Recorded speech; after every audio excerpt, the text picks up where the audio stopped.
That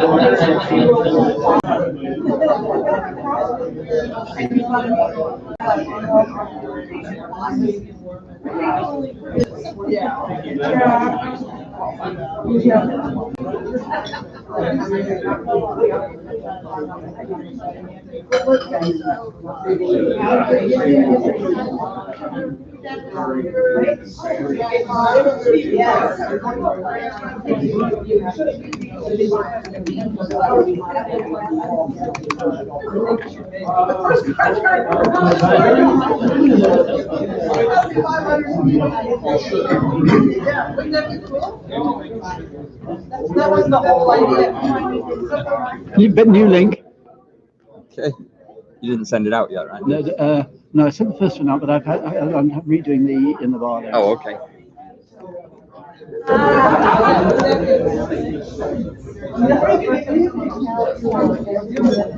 Oh, that link in the previous email. Yes, yeah, that's right. I'm just about to click send right now. This is around. Right.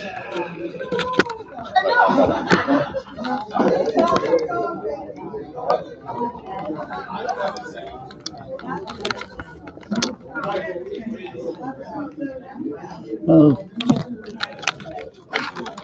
the mouse is getting sort of tangled up.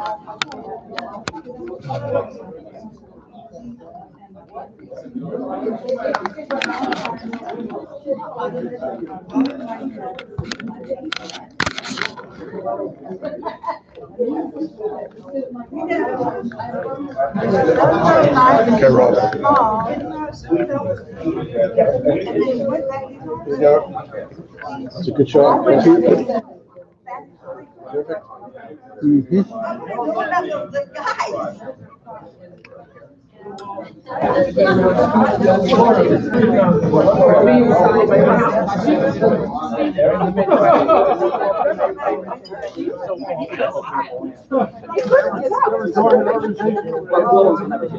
I'll be walking around with this shit.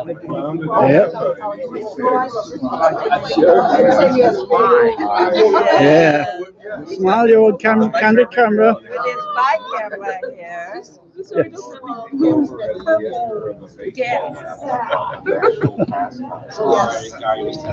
I'm still in that APA that I founded. We just did mailing 404. Wow. And I'm still holding on to hopes that I'll eventually get to be editor again. You know, if I wait long enough. Smile, please, you're on candid camera. Smile, please, you're on candid camera. I don't know if they had candid camera in the States, actually. Collection for you. Thank you very much. So you now have something you can add it to here. There's a lot of harvesting to be had. Thank you very much.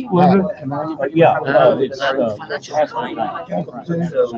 Everybody wave. Hello. Hello. Smile, please. Hello, everybody.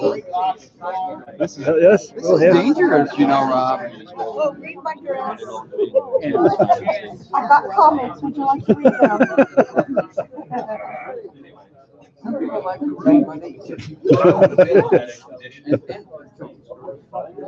I'm sure I wouldn't have come back with any trouble.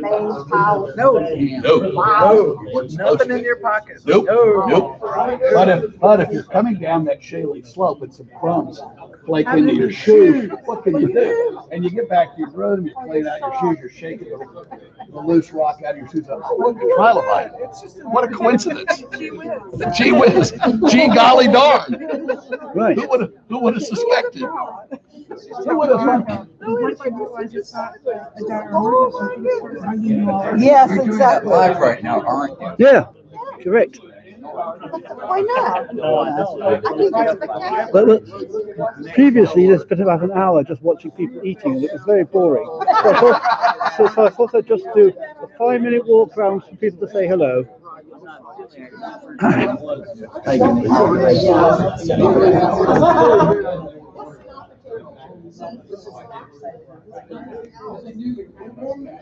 Okay, the link's out everywhere. Excellent.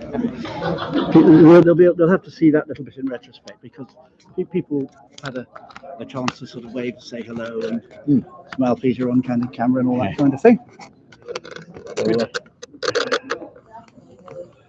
Right. Yeah. Actually, I think I'll put that a bit closer, because if you got much in the way of visuals, or Yeah. you have, right? I'm going to be probably, well, should I sit at the table like that? Because we won't see much. I'm going to use the lectern, I think. Oh, right. So we can move the lectern over. Yeah, move the lectern a little bit closer. That'd be great. Yeah, yeah. Yeah. Closer chair.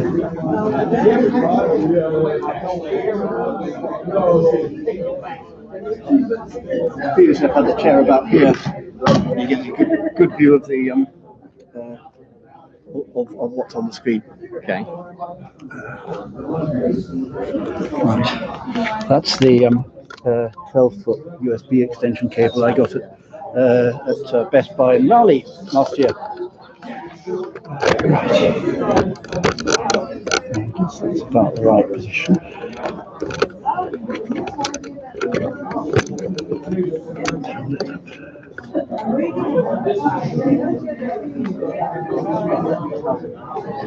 It's kind of like that. You know, turn this way, then you can see what you're doing when you adjust it. Okay, yeah, that's good.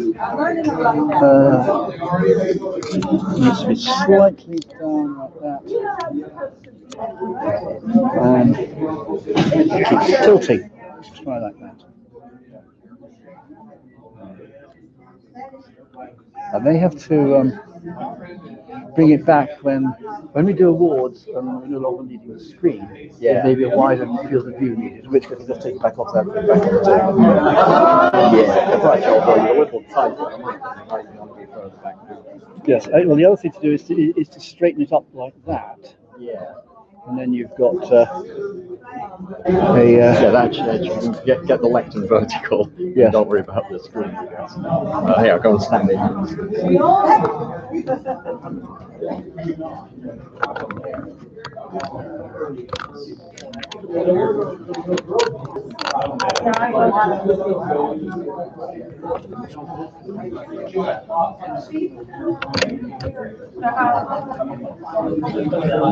It's about as good as it's going to get, I think. Yep. That's probably okay. Yeah, looks good.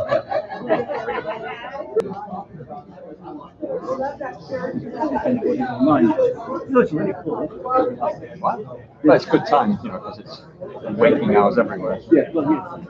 It's about one time ago we were using when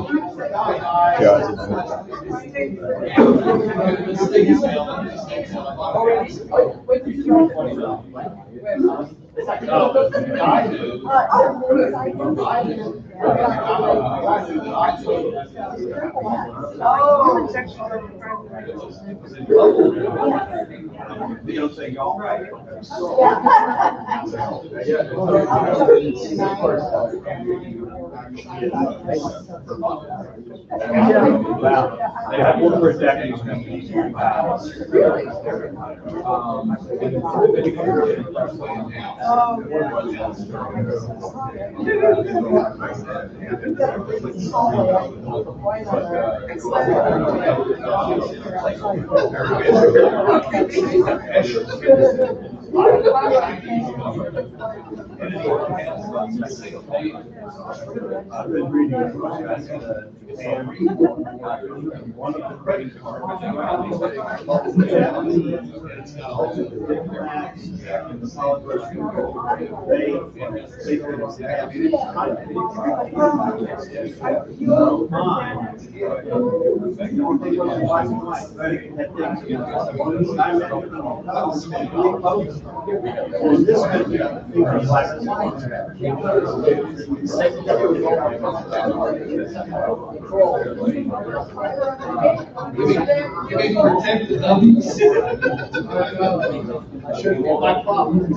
I should say.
Oh, yeah.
I've got a.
I'll lose my water. Which one's mine?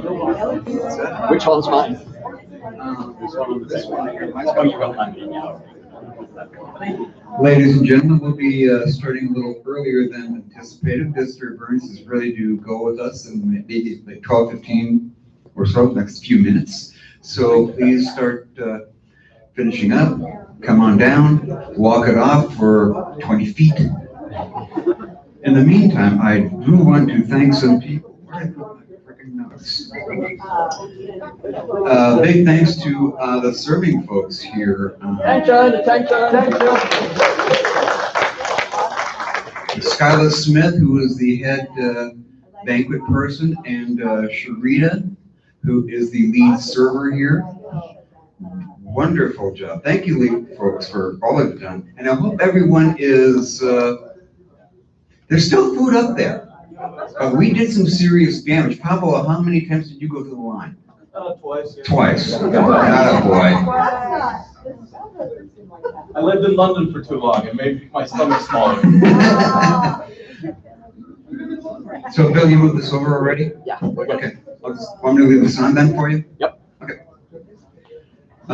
So just to make sure about things that we stay on schedule, I'm going to set my timer here for 45 minutes so you can be limited. He's got like 100 slides.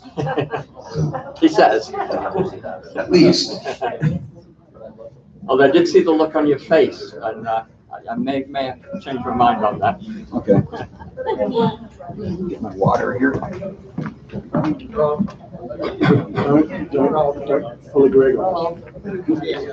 Uh-oh. As if I would. As soon as you start talking about You'll know you're in trouble.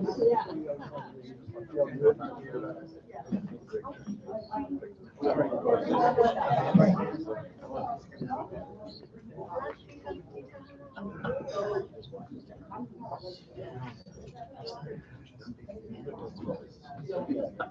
know. Worry about the children. You gotta get rid of them before they get over there.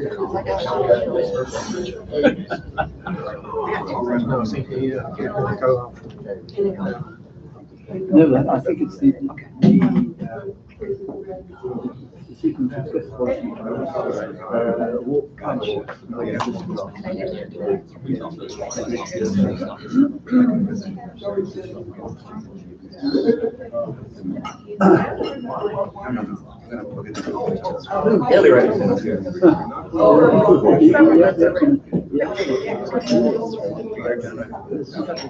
Ring the bell. Where is the bell? On your podium. On the way. This is like to- Oh, just look up. I'm not going to talk until everybody sits down. So. Come on, sit down. The sooner we can get done. Oh, no. Quiet in the rear. Come along, come along. Come on down, folks. Come on down. You're the next contestant on Bill's speech.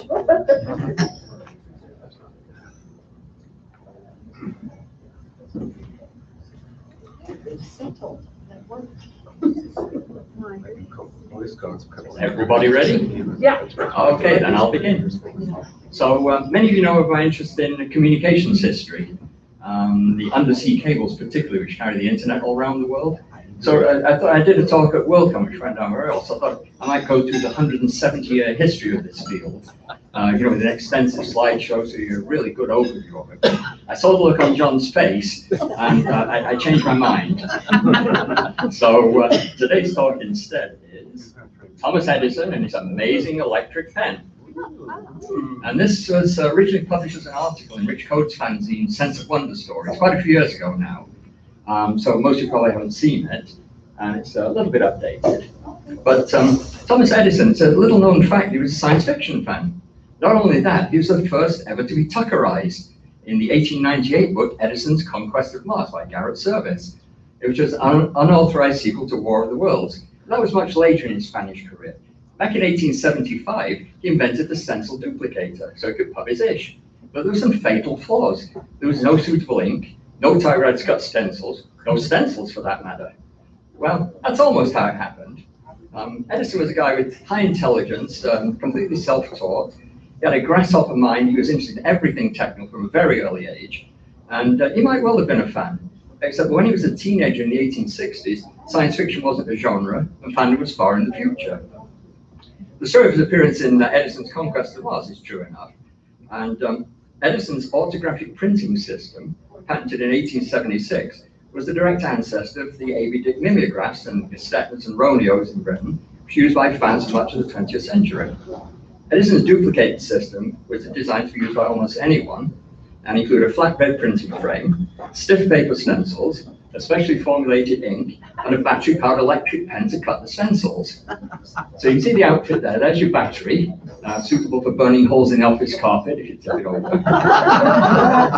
The electric pen itself is, this is the electric pen, which imagine a ballpoint pen size with a little motor on top of it and a stylus that goes in and out like a sewing machine needle. Oh, wow. Okay, and it has a little holder that you can put the pen in. This here, and interesting. You see how Edison's mind worked, because this is a cast iron, beautifully black Japan with gold piping on it, but it's cast iron, and the point of the pen can stick out. I'll show you. I've got a picture. This picture of the pen itself. Okay, it's about 6 inches tall, and here's the motor, and here's the barrel with the needle inside. And as the motor goes round and round, it drives a little oscillator that makes the needle go in and out quite a few times a second. And here's the pen in action. So you can see somebody writing with the pen on a sheet of paper. Now, this was not wax stencil. This was more of he called it bank paper. So it's kind of probably like photocopy paper. And you put it on a soft-ish surface, like a blotter, and hooked it up to your battery here. And you actually wrote on it just as if you're writing with a pen. Because the needle is moving so fast, you can get a fairly smooth line on it. So Edison's often described as a genius, and perhaps he was, but not in the same way that Faraday, for example, and Einstein were geniuses. I mean, he subscribed to technical journals. You see, he had Scientific American, had the English trade papers from the electrical fields, but he rather preferred to work on his invention from a practical standpoint, rather than relying on theory. His labs were stocked with chemicals, plants, and materials from all over the world. We had on staff machinists, glassblowers, chemists, and eventually business managers. And if you go out to the Edison site in New Jersey, you can see his later lab exactly to his left when he died. And it was given by the families of the National Park Service. And they preserved his lab and his stores, just thousands and thousands of materials on shelves. And same thing down at his summer residence in Florida, where he had a house next door to Henry Ford. They were great friends and went on expeditions together. But his idea was if you gathered enough materials together, then you would eventually find the one that fit the purpose. So in the 1870s, he decided to set up a formal lab, and he bought premises in Menlo Park in New Jersey. And he said, well, what do we need to do to make some money here? And he's very good, actually. He's a very good publicist. It's kind of like the Elon Musk. You know, we do spectacular things, and everybody pays attention. If something fails, you make a big thing out of the failure. And Edison was the same. He said, it doesn't matter how many times you fail, as long as you succeed in the end. But the story of the mimeograph and the electric pen is from the beginning of Edison's career as an inventor. So in 1875, when he was 28 years old, he established the world's first industrial research lab at Menlo Park in New Jersey, not far from New York City. Prior to that, he'd developed many other things while working or directly for under contract to other companies, but at the same time, he's running his own businesses. And so he built up a number of associates that he trusted. And with his associate Charles Batchelor, when he was ready to open the Menlo Park lab, he drew up a list of 19 ideas which might be developed to support the new shop. Batchelor wrote the document up, and it said, wanted, May 31st, 1875, and include a wide range of possible inventions from number 1, a method of making malleable iron out of cast iron, number 8, a new engraving process, number 11, a new force for telegraph communications, and last on the list, a copying press that will take 100 copies and system and a cheap process of printing. So he saw a need for this because back then, if you wanted to print a document, there were no typewriters. There was lithographic printing where you had to write backwards on a lithographic stone, although there were ways to use a transfer system. And what most people did is they had a typesetter set type. This was also before typesetting machines. So really, if you wanted 100 copies, you went to your print shop and said, would you set this in type for me? And they hand set it in type and ran it off for you. And he saw an opportunity for a business system that he could sell a lot of models of. So that's how he got the electric pen. Now, how do we know all this? His document's 132 years old, just a handwritten document with what they were planning to do. But along with about another 5 million documents at the time I wrote this, and possibly quite a lot more now, they're all at the Edison Papers Project at Rutgers University in New Jersey. They're owned by the Edison Historic Site, but Rutgers actually has the control of them. And what Rutgers has been doing is going through them and producing a book every so many years, about a 1,000-page book covering a certain period of his career, starting at the beginning. So the first book covers 7 or 8 years, the next book covers 6 years, the next book covers 5, and they're up to the 10th book now, which had about 18 months in it, and they're only in the 1880s. Now this was his peak period, of course. This was many of his inventions in this period, but he kept working into the 1930s. I think now the current estimate, they've got 15 million documents, and they've microfilmed a number of them they thought most significant. And then the really important ones, they put in the books with annotations and commentary on it, so you can get some idea behind the process. So they have a large archive of papers, which is not quite random, but it's not entirely easy to find things. And some years ago, I went through all of this online. They turned the microfilm into online with some indexing. And I tracked down all the electric pen documents. I own an electric pen myself, so it's interesting. So it does mean that you have research documents, which you can take advantage of. So, but as I mentioned, at the time he came up with this system, typewriters were just in the development stage. Carbon paper was available, but you couldn't use carbon paper with quill pens or ink pens. You needed a stylus pen for carbon paper. And for multiple copies, as I mentioned, the only options were letterpress and lithographic printing. So for small businesses, there really wasn't any cheap, simple method. But at the beginning, like other technologies, there was a need arose, and a number of people saw that need, of whom Edison was one. The same thing happened with the light bulb, for example. You know, in America, Edison invented the light bulb, and in fact, other people did at the same time in Britain and in Europe. But in 1874, there was a British patent called the papyrograph. It's odd. It's a sheet of lacquer-coated paper. You'd write on it with corrosive ink. The corrosive etched away the varnish. You would then wash the stencil with water, so the etched area was porous, kind of like a silk screen. And then you put that on a copy press and you squished ink through it. So kind of cumbersome. But that patent actually contained the first use of the word stencil in reference to a printing process. And particularly copying handwriting, because again, before typewriters, if you want to copy a handwritten, there's no photocopies, you could do one carbon copy. There was a process called the letterpress, in which you wrote your letters handwritten with a special ink, and then at the end of the day, before you sent the letters out, you put the letter, a sheet of onion skin paper, and a damp blotter, and then another letter, another one, and you see these things quite often called book presses with a platen that comes down and a handle on top to crank them. They're really letter presses. So at the end of the day, you cranked it down on all of your letters for the day. And in the morning, the onion skin had picked up enough of the ink, so it had a reverse image. But being onion skin, you could look through it from the other side and you had a readable copy. So that was how you made copies before this. So his idea was, well, why don't we, if you've got to send out more than 1 or 2 copies, why don't we develop a system to do that? So the stencil, as we know particularly, began in 1875 with Edison's invention of this system, and really until the invention of photocopy in the 1950s. So we're looking at 75 years of life of that technology. So developing a simple method of making a stencil was the key to his success. But this actually came out of an earlier invention, because he always tried to turn his earlier inventions to a new invention. Because I think he said we need so many major inventions every month and so many minor inventions every month, and he had it all planned out.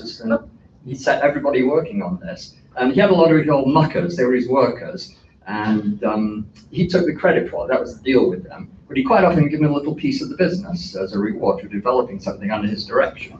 But he developed a printing telegraph, because again, with Morse code telegraphy, you actually listened to the sound come in and dit, dit, dit, dit, dit, and you wrote down A, C, whatever. And the telegraphers would transmit and receive that way. But what if you recorded on paper tape? But how did you do that? You didn't have any mechanism to do that. So he did a system where they had a stylus writing electrically on a paper tape with a chemical system. So the passage of electricity to it caused a chemical change that gave you a visible image where the stylus had traced on the paper. So you get dots and dashes there. But he also noticed that as the stylus punctured the paper, the chemical was left a mark underneath. So Edison wrote in, or Batchelor rather, wrote in his notebook shortly after this that we need to develop a printing system. He said, we struck the idea of making a stencil of the paper by pricking with a pen, then rubbing over with ink. I mean, it seems obvious now, but that was a very novel thing at that time. I mean, the closest thing was probably silk screen, but again, you couldn't easily make a silk screen. That was a complex process. So at this point, the basis of the orthographic printing system was in place. As I mentioned, it was stiff bond paper. You placed the paper on a firm surface, you held the electric pen, as you see here, vertically, and you kept writing on it. And I'll show you later another development, because you might think that kind of looks like a tattoo gun. And somebody else thought of it later, which I'll show. But the same principle, it's the only tattoo gun has an ink reservoir that the needle picks up and forces under your skin, whereas this one's just punching the holes in the paper. And the rate of perforation was 3,000 punches a minute, so it wasn't like it was dragging you. You could write with it, and because it's moving so fast, you could write fairly naturally with it. And you could make several hundred copies from one stencil. And basically, it had a flatbed printing frame, which you can see here. So you lifted up the top and mounted the stencil to it, and then you put a piece of paper in, drop the top down, roll the ink over it, exactly as you'd expect. So with with the design of the system in place, they started to produce examples. So these are 1877 graphics from the Edison papers. And you see the Englishman over there. I want an electric pen. Most extraordinary invention, writes 300 letters an hour, you know. So this is what passed for humor in New Jersey in 1877. And then this is an example, poor kid's quiet but firm is the report. And so this is like an example of keeping notes or distributing handbills like that. Other things about that same time, this Lewis Carroll, Charles Ludwig Dodson, wrote Alice in Wonderland, of course. He was an early adopter of lots of technology, and he delighted in doing games and puzzles for his friends and also little notes on things. But again, how do you produce these in quantity? And he bought an electric pen from the English distributor, and it produced things like this. So, but anyway, back to a little before this. By the middle of 1875, Charles Batchelor noted, "Have had a pen for pricking made to run with clockwork, but found it no good, so had one made to run by electric engine. It was finished today." So that was the first model. And then, of course, there was no ink you could use, so they experimented with all sorts of ink formulations. You needed something that would you could squeegee through perforations in a sheet of stiffish paper, but that would dry reasonably fast, problem we all know about from duplicating. And they needed to develop the battery. But by the beginning of September 1875, they were ready to have the model shop make the first round of electric pens. And what Edison did typically, he had his own model shops and he had associates that did things, and they make the first run and they test them. And then he'd contract out the manufacturing quite often and also the distribution generally. And then he was done with that project, he was on to the next thing, and he was on a royalty basis, which is what he did with this. So on September 17th, 1875, he wanted 10 pens, same as the model, made by hand and delivered to his labs. And then production pens, 100 production pens by October 13th. And by early 1876, he applied for a patent. The product was in full production, and agents were being appointed in the USA and abroad.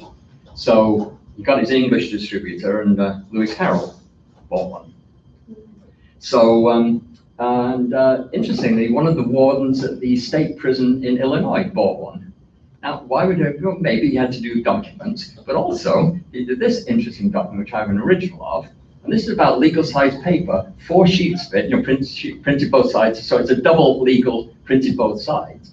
And it's the Christmas program for the Illinois State Penitentiary. And the level of detail and illustration of this is just remarkable. So, I bought a copy of this on eBay some years ago. And this is the largest document I've ever seen produced by the electric pen. But at this point, Edison was ready, it was working, he was selling it, ready to move on to his next project.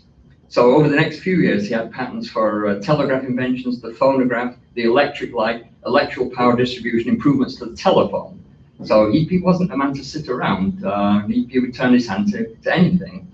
So by late 1876, the manufacturing and distribution of the duplicating system was turned over to Western Electric Company in Chicago. And they assumed responsibility for selling the pen and the press worldwide. And they appointed agents, promoted the product, and they paid him a royalty on each outfit. And with some product of his agents, you'd get a letter from them saying, you know, this isn't really working. I get a lot of returns because this component doesn't work well. And so he'd do improvements. And one of the improvements, you remember I said there was that cast iron holder for the pen. Now imagine that your needle is sticking out when you go to put the pen away, and you bang it on the edge of the top edge of the hole that you put in. The needle breaks off, and then the pen has to be disassembled to install a new needle. So I have a later holder in my collection. It's a wooden thimble inserted in the top. So if you hit anything, you're going to hit a soft piece of wood, you don't break the needle. And another one, which I was mentioned briefly, if I go back to the pen itself, the big picture. Okay, you can see this is a flywheel, just to keep it moving smoothly. So, and you can see here is a pivot point, and there's another one on that side. And in the early designs, the pivot was actually a point, and the screw you see here had a cup on the end that the pivot sat into, no bearing, so the points on the flywheel would spin inside the cups of the screw on each side. If you dropped the pen, it was likely that one of the points would break off. And again, you had to disassemble the whole thing to replace the flywheel mechanism. So somewhere during the production, he reversed it, so the cup was on the shaft of the flywheel here, and the point was on the screw. And if you broke a point, you unscrewed the screw and put a new screw in. But this is the level of detail that he went to, and that would have been based on reports from the field that this is a problem, we're getting a lot of returns and there's a lot of work involved. So, and I'm the only person that knows that at this point, because nobody's ever studied the pen in that much detail. So initially it sold quite well because it was so novel, but as I said, the typewriter had been developed, and by the early 1880s, just 5 years later, stencils could be cut with simple methods, and the electric pen was becoming obsolete. So sales of the printing outlets fell off rapidly. Now, Edison wasn't too concerned because he had so many projects on, but he liked to continue his revenue. So in 1887, a guy called Albert Blake Dick showed up, whose name you may know as the A.B. Dick Company. And he was wanted to produce a duplicating system himself. But everybody was afraid of Edison because he was notoriously litigious. If you infringe one of his patents, he'd come after you, didn't care how much it cost him, he was going to nail you for that. So sensibly, Dick came to Edison and said, "Can I license your patents?" And Edison said, "Sure thing." And Dick actually coined the word mimeograph at that time. Great name, same printer, effectively. And very cleverly, he also got Edison's permission to use Edison's name on it. So it was sold as Edison's mimeograph. And Edison was the man of the day for selling things. So if you had his name, so it was worth whatever Dick paid Edison for the rights to that was well worth it. So, but by that time it was much easier to cut stencils using a wheel pen, which used their shading plates, and then the typewriter. These are all things that we still use for fanzines. So, so the electric pen continued to be sold into the 1890s, but really it was replaced. And the other problem was that wet cell battery with the acid in it. That had to be renewed periodically. In an office situation, it was kind of hazardous. So, it was a great invention and it really kick-started the field, but it wasn't ever going to be a long-term thing.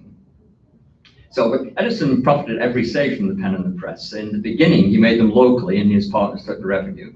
He then turned it over to Western Electric, so it had no cost on it, and they just sent him a royalty statement periodically. But I looked at the numbers, so there's no single statement of royalties. I had to go through many documents and estimate the royalties from the sales of the pen. And the retail price was about $30, by the way, for the set in the 1870s, so it's quite an expensive item. But I've worked out that they sold no more than 10,000 of them. The publisher always said 60,000 sold, but I have a registry of serial numbers. There's about 40 pens known in the world at the moment of all the ones that were ever made. I have 2 of them, in fact. And from the serial numbers, the highest serial number is 8,000 and something. And looking at the royalty statements, there was nowhere there were ever more than 10,000 made. So interestingly, in the period of 1890 to 1894, when the pen was definitely on his way, his pen royalties were $447, but Dick paid him $7,000 in royalties and dividends. So that was, that was a good thing for Edison to do, was to license that to A.B. Dick, and A.B. Dick very well for it himself. So let's get back to where we were here. So there's so this was a guy called Samuel O'Reilly. Just a little side note on this. Samuel O'Reilly, I think at that point the pen was out of patents. This was 1891, and this is Samuel O'Reilly's patent. If you compare this with the pen, the design is identical, except he's added the ink reservoir and he's made some minor changes. And that exact same technology is how Tommy got his tattoos. I mean, the mechanism for the tattoo gun is pretty well identical to that, a little more sophisticated. But that's it, really. So in fact, a lot of the pen owners, like an email owner, have got an electric pen. I run a tattoo parlor, and they like to have little museums of tattoo history. And the holy grail for them is an Edison electric pen, because that was the origin of their whole industry. So, so it did quite well out of the pen and the press, but I think particularly the licensing to A.B. Dick was the key to it. So A.B. Dick, of course, produced a flatbed mimeograph looking like this, Edison's mimeograph with the instructions. I have one of these too, but essentially the same, except you've now got a wax stencil, but it's still a flatbed with a roller. And of course, you could cut the stencil with a typewriter at this point, as well as using the hand tools for that kind of job. So Edison licensed that, and he had no further interest once it was out of his hands, except that A.B. Dick, of course, took it and ran with it. So A.B. Dick produced this calendar in 1898, and these are 2 pages done on a flatbed mimeo, okay? And it's just amazing. I mean, anybody's produced anything by hand, not using electro stencil or anything. You just look at this, and it's absolutely brilliant. I don't own these. I have some images of the pages of the calendar. So, and A.B. Dick, of course, made his first rotary mimeograph in 1904, and at the same time, of course, Gestetner and Roneo. And as we know, that was what sustained amateur journalists and pretty well everybody else, and eventually fandom. Probably, I don't know, how late, the 60s, 70s, just into the 70s, perhaps, before photocopy took over and then cheap printing. People continued to do Mimeo well into the 1980s. Yeah, but on what volume, though? On New Zealand, it was, in New Zealand, Australia, there was no photocopying until, you know, the mid-80s. Really. Yeah. And actually, it's the ideal machine for the third world, where you got no technology, because you have manual typer and a hand crank Mimeo, and you've got printing. I believe there are some still in use for that. So, and Edison, of course, achieved great fame as an inventor, continued. He died in 1931, having been invented for 60 years. And he never did pub his ish, but eventually the electric pen led to a cheap and simple duplicating system used by many generations of amateur publishers. So that's Edison's amazing electric pen. Thank you.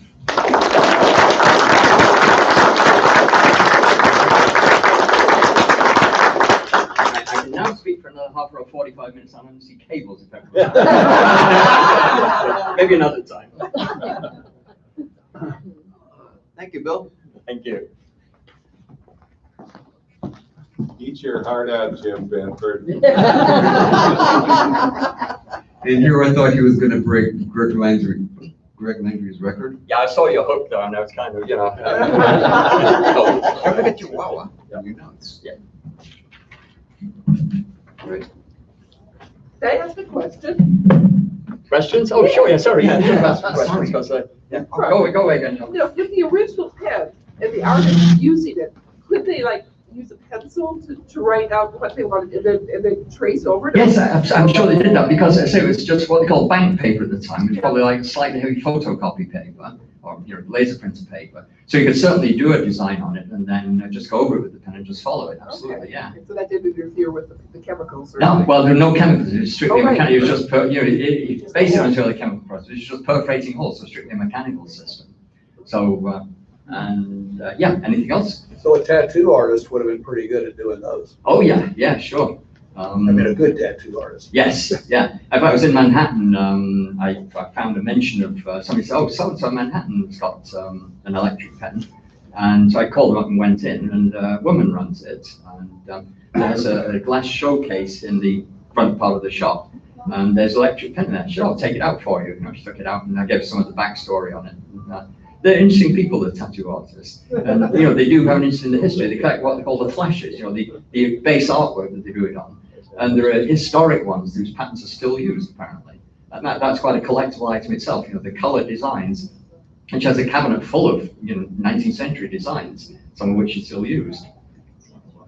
Anybody else? Did the pen get hot while you were? No, it's a very low voltage thing. It's just a tiny little motor running on, you know, 10 or 15 volts of electricity. So it's annoying to hold because it's top heavy. Yeah. You know, and you've got to hold it vertically. You can't hold it slightly sideways. So it's an irritating thing to use. Certainly. Pat? From what I understand, not having any tattoos, though, the process of transferring drawing onto your skin to work from is very similar to hectograph. Is it? Tommy, do you know how that works? Yeah, that's exactly true. You get a nice little purple outline, and when the tattoo shows you the hectagram onto your skin, you go, I don't want that tattoo, it looks bloody awful. It is quite blotchy and stuff, but it's just an image and a guide for where the actual tattoo is going to happen. So like a transfer process. Yeah. But it's Okay. pretty much ditto Yeah. hectograph, so. Kind of cool that the technologies just kind of converge right there. Yeah. Okay, thank you.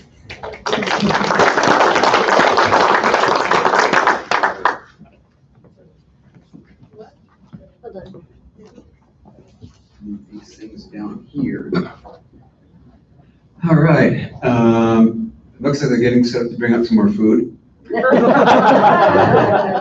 Also, there will be a quiz online on the Corflu 30-second website about Edison's electric pen.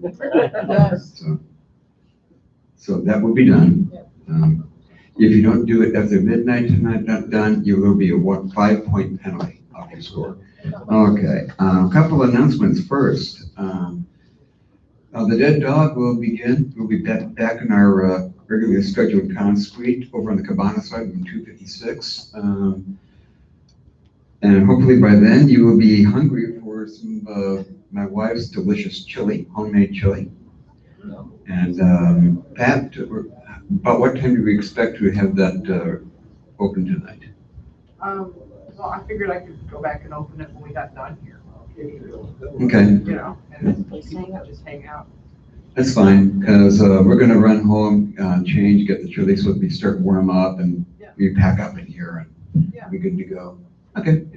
So general hangout time, but eventually there will be our dead dog tonight.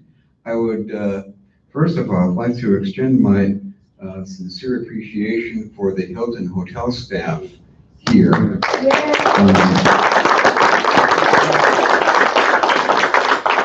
Nobody's in here to hear this, but I still want Ben Walters was my initial contact for all this, and he was the representative who got me going on what to need, what to do, and so on and so forth. And he made this so easy to basically set up in general. So thank you, Ben, for that. And the front desk staff, Joseph Flowers, the manager of the front desk, and his people have been fantastic all weekend long. So thank them as well. Terry Krosky, our tech manager, and his weekend person, Israel Gate, has been a big help this weekend. So thank you. Oh, and again, Skylar Smith, lead banquet coordinator, and Sharita, the head server, for this delicious meal that we had today. Thank you so much for them. And even more so, they always say that behind every great man is a great woman kicking him in the butt, making him do the right thing, even when he's trying to do his thing. Now, I could not have pulled this together without the encouragement and the help of my wife, Valerie Purcell.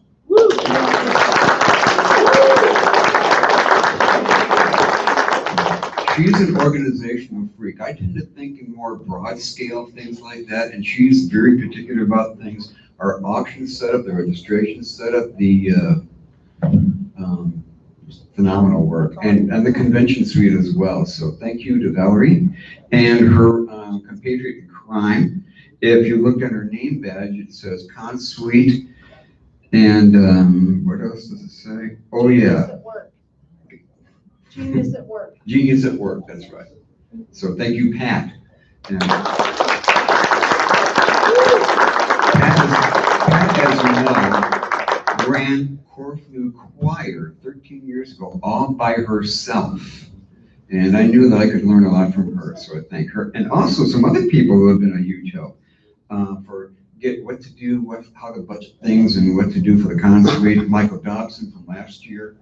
If any of you have been reading his random jottings, and then of course Rob Jackson and Inca, the feedback loop and everything there. Very, very helpful for me. And Kurt Phillips, hi Kurt, I know you're watching. He came up with some very good suggestions for the concert as well. Okay, other people who helped out here big time. Sandra Bond, Andy Hooper, thank you for your program contributions. So much fun.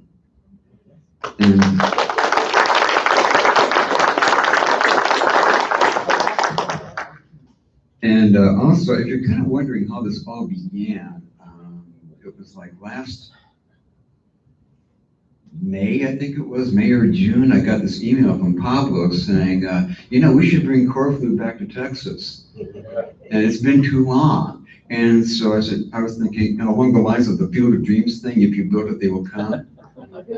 And you did. I mean, and then I said, oh, sure, that sounds like a great idea. So I started doing research on this, and he promptly scampered back to England to work on his master's degree. And he got it. When did you, now, what is that in again? It's Religions of Asia and Africa. And what was your dissertation, your master's thesis on? On Kurdish Zoroastrianism in northern Iraq. So. Will you be publishing that on the Edison rotary electric pen?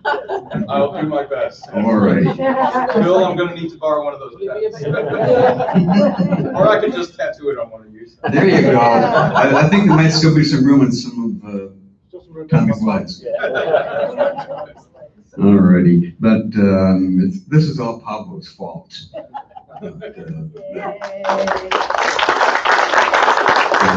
he just made me realize how much I miss my friends, and we couldn't get out to go to like England or wherever, and I figured, okay, we'll do this. Bring them home. Yeah, we'll bring them here.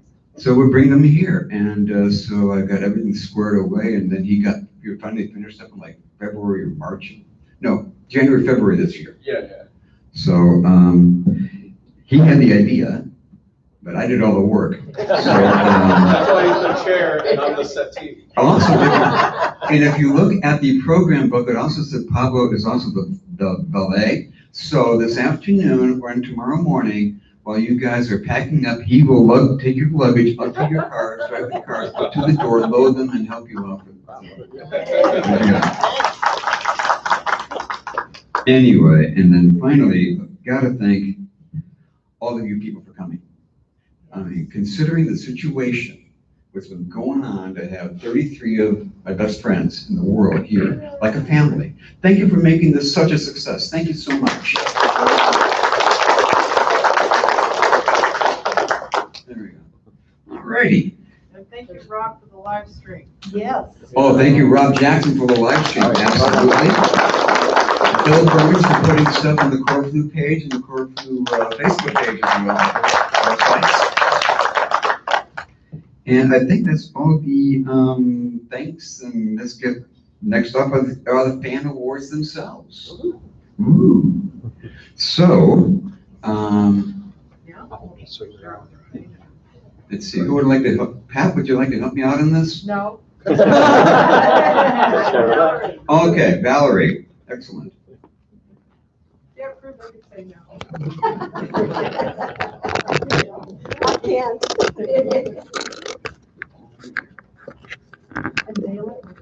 There you go, my van of light. There you go. I prefer bespeckled American. And what we will do, we will start with like while she's doing this, we've got 10 awards to hand out here, and then the Lifetime Achievement Award. The Lifetime Achievement Award will be presented after Andy Hooper comes over here to talk about the past president of the Fan Writers of America. So that will be the order of things. And we did not have a number one fan face from these fan awards this year. We had 5 of them. And it was amazing how the numbers came out. So as I got them written down here, it's Claire Briley, Mark Plummer, Nick Ferry, Ulrika O'Brien, and that's 4. But it just kept going. Oh, I'm sorry, Bruce Gillespie. He was the 5th one. And so I figured we can't leave it. That's an awful lot of awards they hand out to each one of those guys. So a special call out to those guys for being so active and making this a lot of fun. Total number of people voting in the fans this year was a whopping 23. Almost made it 24 this year. So excellent. So we're going to start off with at the far end here, which is the best whatchamacallit fanzine of 2019. And we had a tie. The other one first. Oh, sorry. There's 2. There were 2 of them. And the first for best whatchamacallit zine is Ansible to David Langford.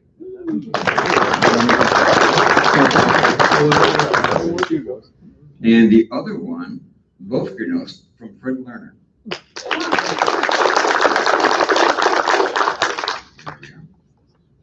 These awards, by the way, as I look at these marvelous creations were done by Pat Percy. Next up, Best Percy. And I was quite not surprised. This person ran away with it this year from Nick Ferry. Vanna White thing, there with the award. Alrighty. Next up is Best Online Activity Award for the fans. And it goes to fanac.org. Katie Sir and Joseph Clary are not here, unfortunately, but Mark Olson, you are, and he will be responsible for these babies. Come on up, Mark.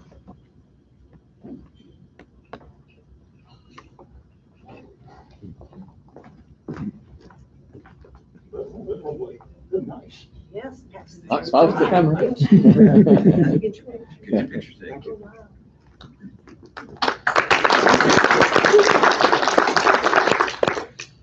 All right, and the life, heart, and blood of any fanzine is the letter column. So the best letter hack fan award goes to Steve Jeffrey. Steve is not here, so I don't, well, somebody be willing to transport that back to Steve. Sure, one of us would.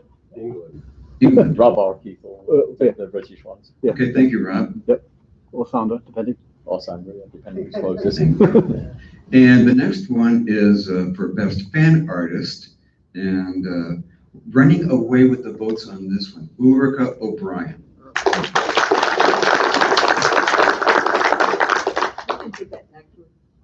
Carrie? Yeah. Carrie, if you would like to, here, come on up and take. That's Carrie Root, will be accepting the award for Ulrika O'Brien. And holding it up. Yes. Oh, yes. Nigel? Is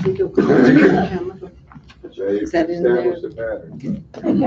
Nigel said Then the next fan award is for the best fan writer, and this was close.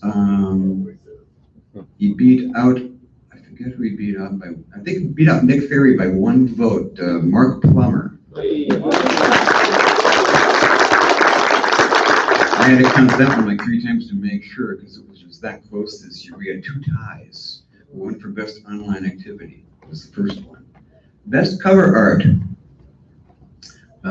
Again, another person who ran away with it. No question in my mind. I think you could have predicted this one. By Life's a Miracle, cover art by Ulrika O'Brien.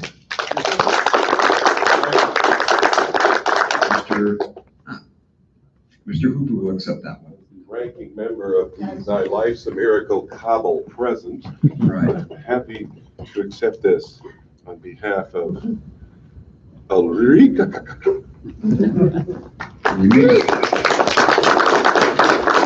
You don't quite sit down, sir. Well, because it's the person responsible for editing Thy Life's a Miracle receives the Best Fan Activity Award for Best Special Publication Thy Life's a Miracle, Luke McGuff.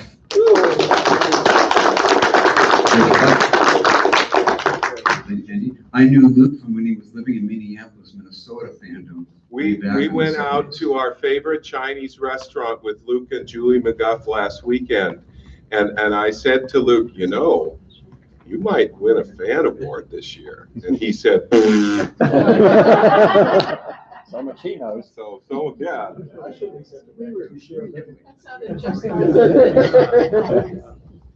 Okay, and then we come up to the Best Gen Z. And this was the other tie.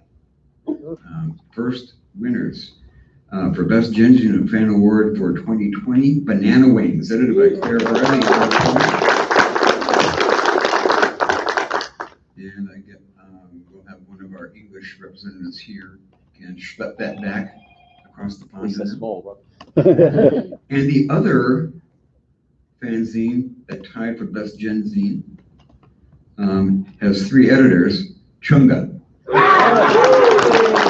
Edited by Andy Woodward, Randy Myers, and Carl Hallway. Well, obviously, on behalf of someone who can't be anywhere right now, I'm extremely grateful to you for recognizing. This was one of my favorite fanzines I ever did, mostly because of the piece that Randy wrote for us, which is called Home is Like No Place There, which was about the last trip that he took to the islands of Micronesia, where he had lived as a young boy, just about 6 months before he died. So if any of you hadn't had a chance to read that yet, please go to efanzines.com and check out issue number 26 and read Randy's account, because I just think it was a remarkable piece of writing for someone who was very healthy. And considering what Randy was going through, I'm just really amazed by it. So thank you very much. And also on Carl's behalf too. I mean, Carl is the engine that actually makes the zine actually appear, after Randy and I would just sort of send all these files to him, and then Carl would magically make this thing appear. So my gratitude to him will never be sufficiently expressed. Thanks again. And we have awards for plaques for each of the 3 editors of Chunga. So there's one for Carl and one for Randy's honor as well. That's wonderful. I'll send this to Randy's brother Lonnie, and he will really be happy to get this. Thank you. Thank you. And we come up to our best overall fanzine for 2020. Banana Wings, Claire Briley.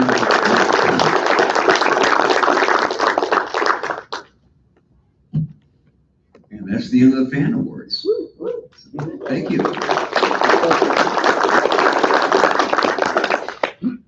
So next up will be the, Mr. Hooper will come up and we need to nominate or to develop our past president of the Fan Writers of America.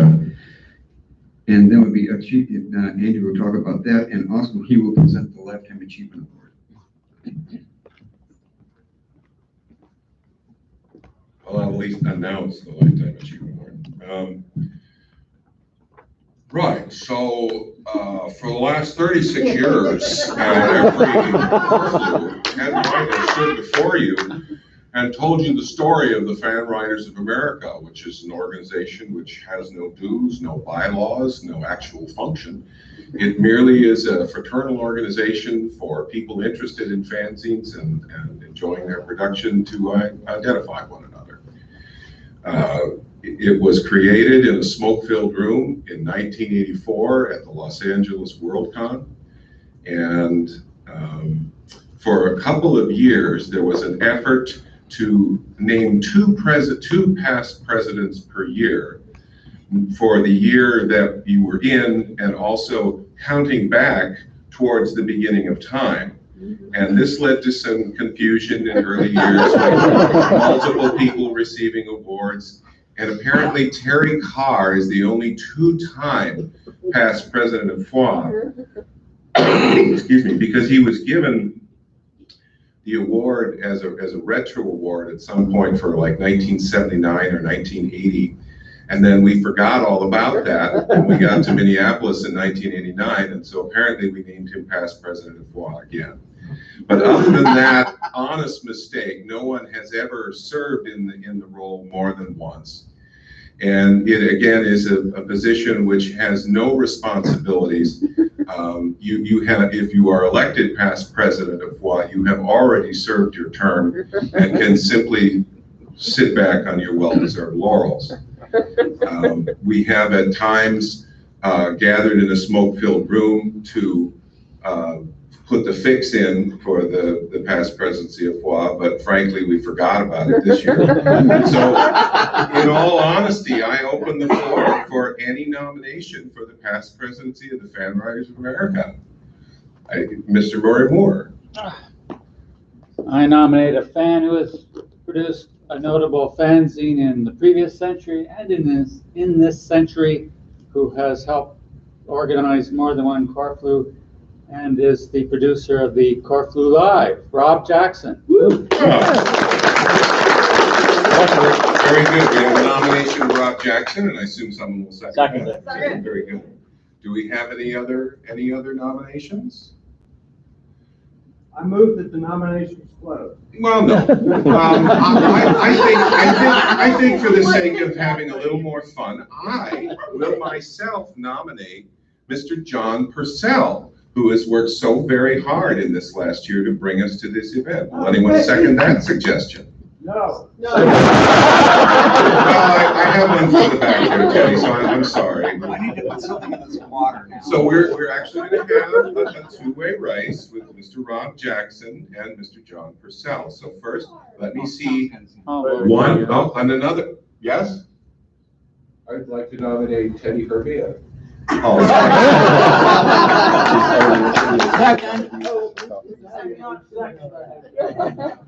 I'm sorry, sir, you have no control over this process. You could refuse the award, I suppose, but no one has ever been so churlish.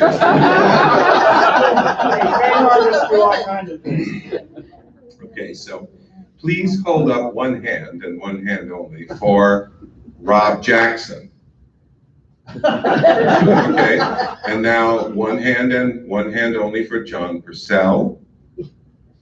And then one hand and one hand only for Teddy Harbia or Dative Hydra. There we are.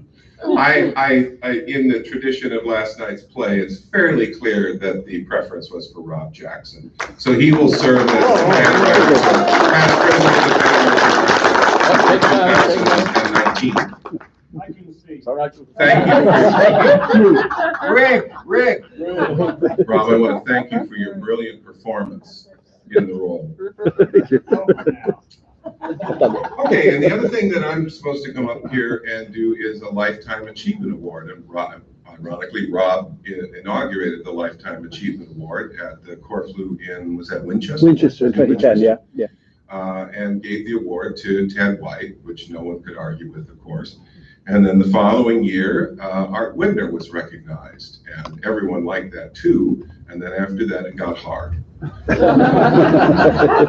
And since then, we've recognized, among others, Shelby Vick and Earl Kemp, Eleanor Busby, John Bankson, Bruce Gillespie, Peter Weston, and last year, Paul Skelton received the award for his long service as a letter hack and also for all the support that he's given Corflu over the years. The purpose of the award has never been explicitly explained to me, and so we have simply made a stab at it every year to try and choose someone that seems to represent both the things that Corflu fans are interested in, but also some contribution to Corflu itself.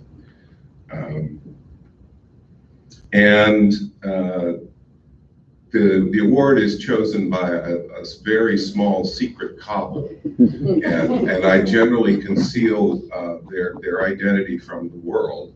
I will say John joined us this year as the convention chair is allowed to join the process if they like, but are also sworn to secrecy about the deliberations. But you could also just assume that I was listening to voices inside my head. And this is entirely my idea, and that's all right with me. As it happens, this year's award recipient is the person that I have been arguing to give the award to for 10 years. And I have failed every year, 10 times running. Does this somehow make this a less worthy award, or perhaps better for having been earned through long service? I really don't know. But the recipient of the award this year is someone who is connected to what we consider as the most golden age of our milieu in fanzine fandom, the early 1950s. Robert Lichtman became active in fandom in 1952 or 1953, has been what was then a member of FAPA and SAPS and several other significant amateur press associations, produced a number of titles both under his own byline and in collaboration with other people. Gradually grew in significance in fandom to become a pretty much thoroughly a big name fan by the mid-1960s, at which point he left us and went on a long adventure in counterculture living on a commune known as The Farm. When he eventually returned to fandom in the very late 1970s or very early 1980s, he had a lot of very interesting stories about the experience he's had there when he was gone. But more or less, Robert just fell back into being one of us as if he had been here all along and had been continuing to correspond with everyone and knew everything that was happening. And I found that remarkable to behold.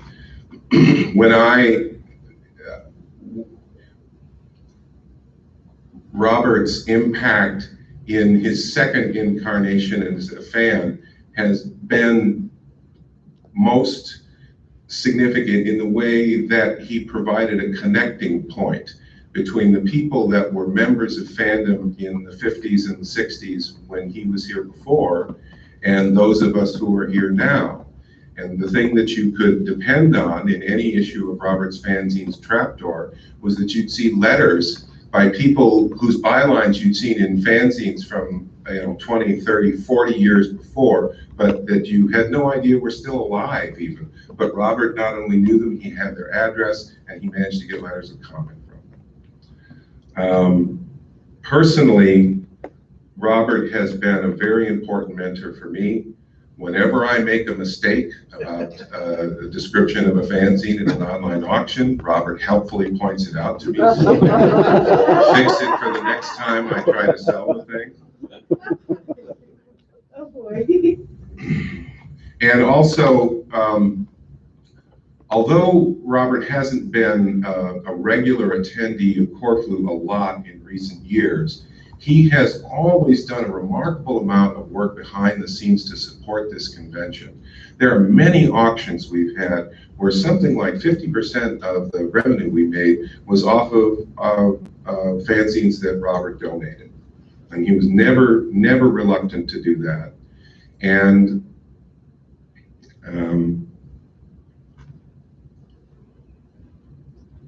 the other point, which I've lost now, sorry. It would really help if I'd actually written some notes. One other thing that he did that was a great help to us for the two UK Corflus in 2010 and 2015, he was the US agent, and the contact is really important. Right, and so that simple kind of practical administrative assistance is really important. But I think also another thing the thing I was trying to think of a minute ago is that Robert helped create, I think, a half dozen different anthologies, a number of which were handed out as items at Corflu as an item that you got with your membership. And I admired his work on that as well. So I'm rambling and losing my place, but in any event, I just wanted to have you join me in recognizing the long achievement, service, and friendship of Robert Lichtman. Yeah. No,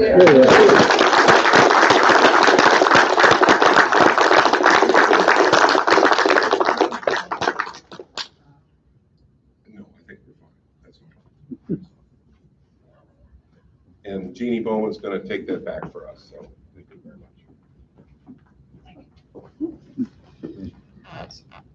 Thank you, Andy.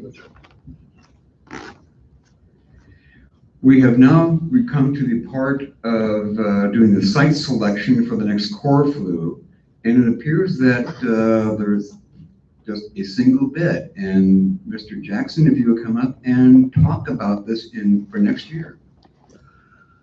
And thank you very much, John. We have a bid for, it's in the other folder, Keith. A bid for a convention to be held in Bristol, UK, which at 4:30 one morning, having already got a hotel, but no title, I suddenly realised that as Bristol was the site for the UK developmental work on Concord, we could have ourselves another. Use the mic.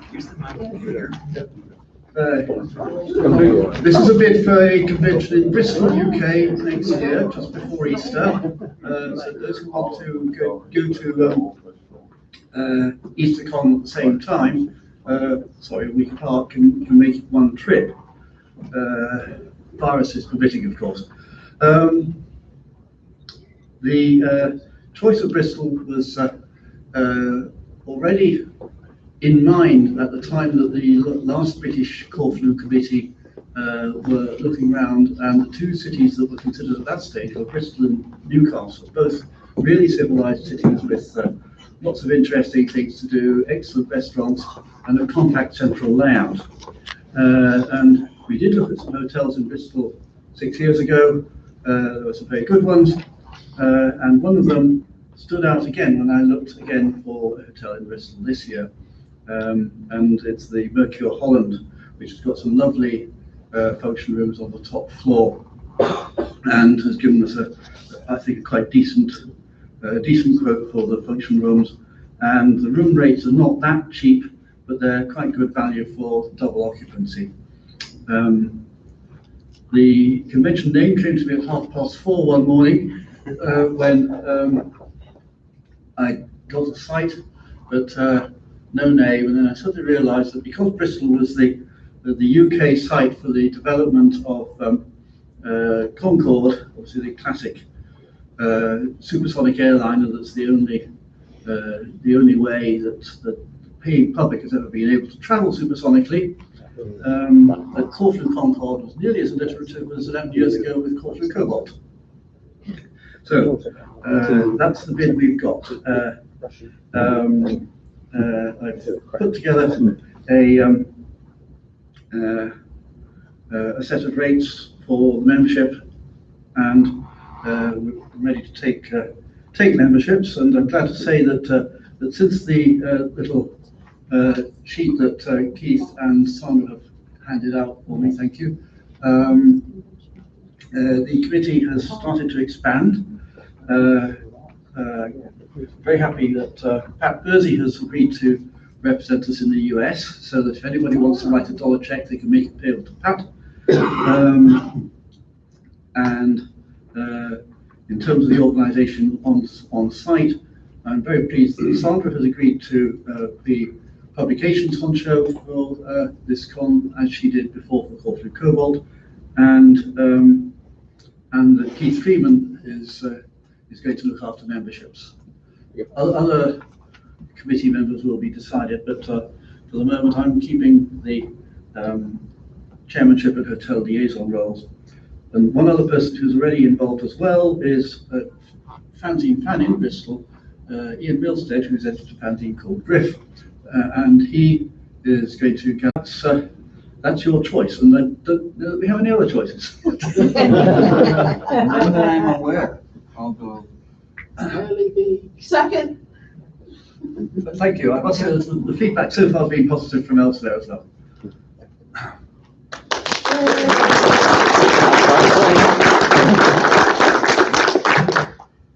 Okay, thank you very much. We're going to Bristol, all right. Yeah.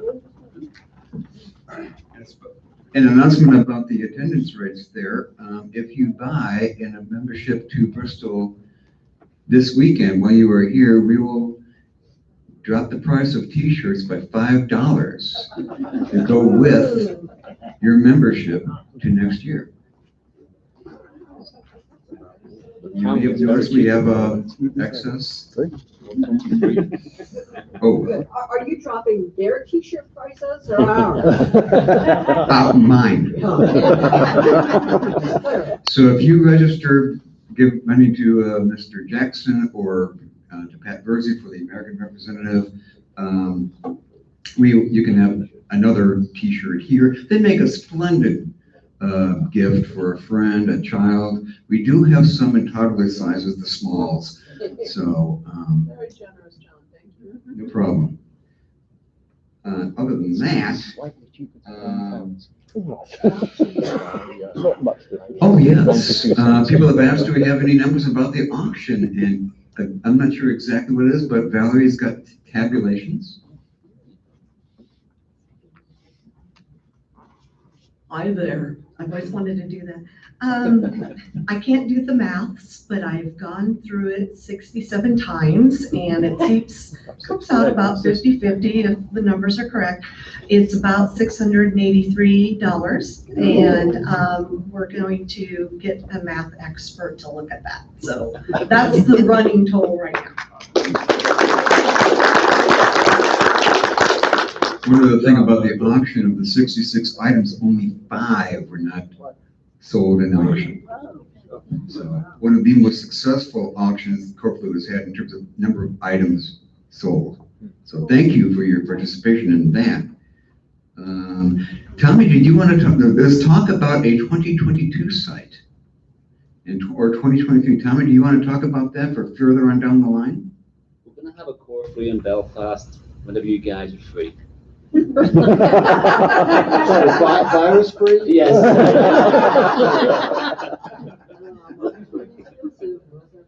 It might be 2022, but it'll probably be 2023. Okay, might be one in 2022, it might be 2023, and I know, Andrew, you're also, I know that people are talking in the group online about maybe something. There's also a proposal to do of Corflu in Vancouver, British Columbia, in 2 years, in 2022. But, watch this space. Yeah. We'll work it out by Bristol. Sounds good. So we will see you folks in Bristol next year. Thank you so much for making this a wonderful weekend for everybody. Oh, the Holy Relic. I'm sorry. We need to pass the Holy Relic on to next year's Corflu chair here. So, Mr. Jackson? Oh, right. The Holy Relic. Thank you. There you go, the Holy Relic. We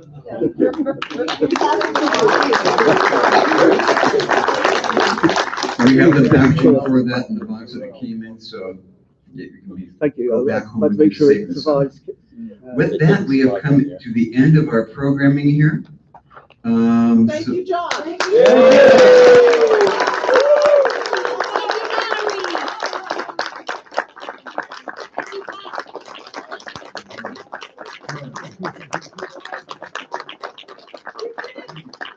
I did it. Now go home and don't be sick. Oh, and we'll see you later in the con suite. Homemade chili should be heated up by what, 7 or 8 or something like that. Whenever we want it, because we're gonna go get it. We're gonna clean up in here. So after we're out of here, we're gonna be there for the rest of the night. Okay. Go forth and fan. Group photo. I didn't know you were looking at me. Group photo. Would you like to take? Membership station here.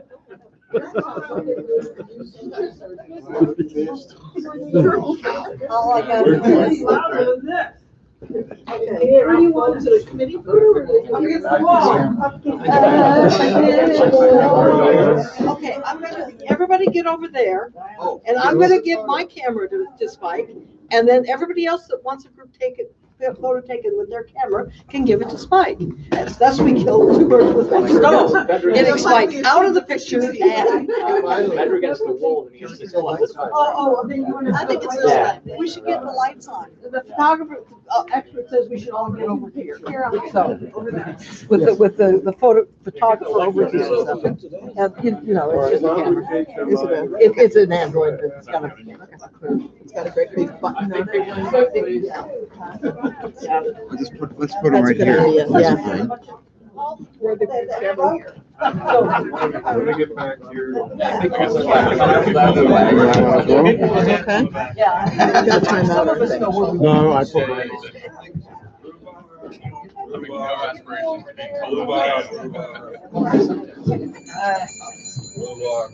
Wait a second, we got some slow bumps. That's cool. Hey, stop talking shoes and get over here. What we want is we want Pat to have her foot way up in the air so we can see a picture of her. Am I standing with my butt to the internet here? Perfect. Okay. Okay, 3, 2, 1. Just take a bunch. 3. How many people's shoes do we need? 3, 2, 1. Okay. The camera. Okay. It's bigger. You can tell I'm a specialist in this. 3, oh, that's good, Howard. 3, 2, 1. Okay, 3, 2, 1. Heady stuff. Camera. Okay. Pushing the button down, it will do this. Can you do it with a pen? What? Okay, let me try. There's 2 buttons. Let me just try the first one. 3, 2, 1. Okay, and 3, 2, 1. That button's at a funny place. 3, 2, 1. Okay. Hopefully some. Wait, actually, let me do my camera. I've got a camera. What, anybody else? Oh, Mike, here's a camera. Okay, cool. I have to go to the bathroom. It's funny, when my first camera was on, I was taking a picture of my own nose. Okay. Okay, 3, 2, 1. Okay. Now close up. Of everybody. And now individual. Right. Now a curly is Well, that's the beauty of this. Get your photos ready. Ultraviolet. 3, 2, 1. And, 3, 2, 1.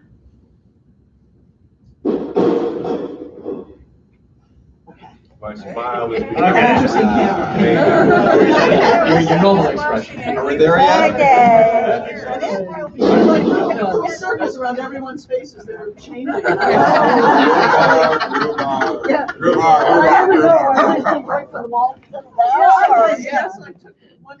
I'll spike now and they come out here.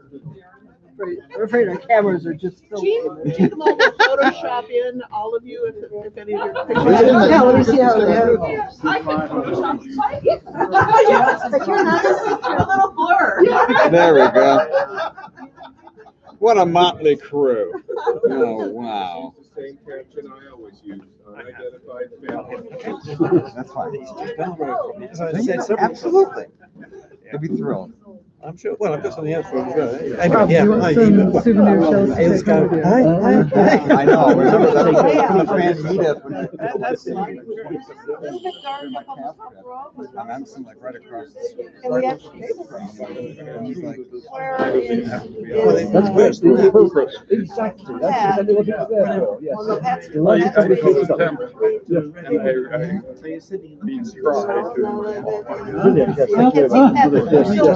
I don't think they made it. Yeah, that's amazing. We'll all post it.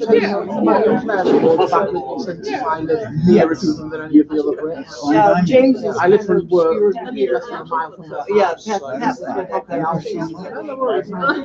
didn't have to take pictures of that. There's no formal closing ceremony. This week. Okay, good. I was here. In fact.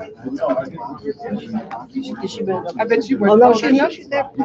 I have a chance. Have you enjoyed yourself? Yes. My goodness, that's a Yeah, if I was in better health, I would be. I really do. I know. It's not your choice, it's mine. Like the camera's especially designed to get good pictures of people's butts. Okay, well, that depends on how they, that depends on the direction people go. Winter's not supposed to know in advance. Right, okay. Yeah. Usually now, an email. I got an email with the winner.